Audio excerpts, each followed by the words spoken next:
طيب جميل. لحظة. الآن سألناه بسؤال: هل المسلمون الآن يعتقدون بعقيدة البدء؟ قال من حيث المعنى. أنا سأسأله سؤالا آخر، هو: هل كل ما أبداه الله للناس هو بدأ؟ تفضل. تفضل يا شيخ مجتبى. يعني كل ما يعني من وضح أكثر يا شيخ خالد.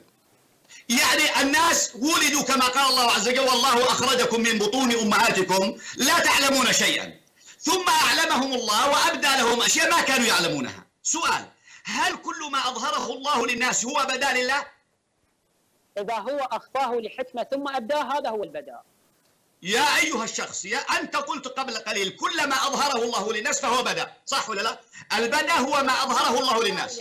الآن جئنا، اسمع، جئنا إلى أن الله خلق الناس جهالا كما قال الله: والله أخرجكم من بطون أمهاتكم لا تعلمون شيئا وجعل لكم السمع والأبصار. هل كل ما أعلمه الله للناس وأظهره الله للناس هو بدأ؟ أنا قلت لك إذا كان هو الذي أخفاه لمصلحة. يا أيها الشخص، أنت قلت البداء هو ما يبديه الله للناس.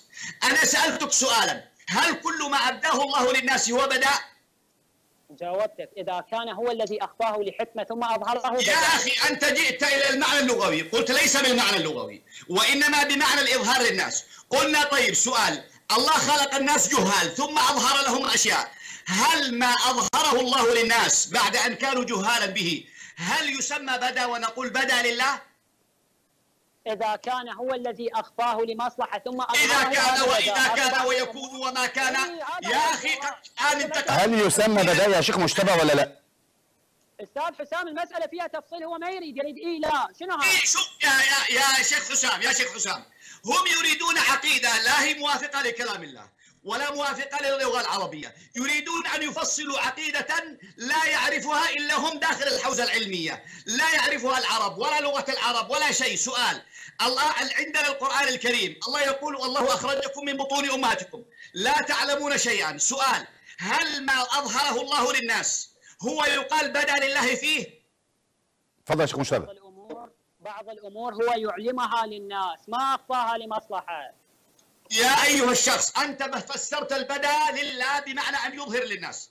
قلنا وراءك، مشينا وراءك. هل ما أظهره الله للناس وكل ما أظهره الله للناس هو بدء؟ ولا لا يا شيخ مجتبى؟